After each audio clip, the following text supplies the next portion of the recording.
আজ আপনাদের বলতে চলেছি এমন এক রহস্যময় ঘটনা যা বিজ্ঞানও ভালো করে ব্যাখ্যা দিতে পারেনি। হ্যাঁ, ঠিক শুনেছেন, আমি বলতে চলেছি আসামের একটি ছোট্ট গ্রাম যার নাম জাটিঙ্গা। আসামে অবস্থিত এই জাটিঙ্গা ছোট্ট গ্রামটিতে স্থানীয় লোকরাও এখানে যেতে খুব ভয় পায়, কারণ প্রত্যেক রাতেই ঘটে অদ্ভুত অদ্ভুত এক ঘটনা যা রীতিমতো সবার মনকে খুব শিহরণ জাগিয়ে তোলে।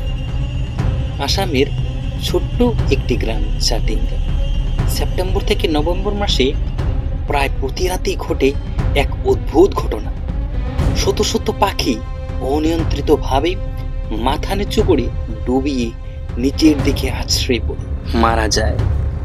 এই ঘটনা ঘটে প্রায় প্রতিদিন সন্ধ্যা 7টা থেকে রাত 10টা পর্যন্ত, বিশেষ করে এই বর্ষাকাল।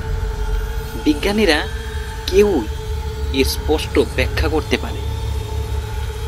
স্থানীয় লোকমতে এগুলো হরিপদ হত্যাকারীদের ভৌতিক আত্মা বা রাতের আলো।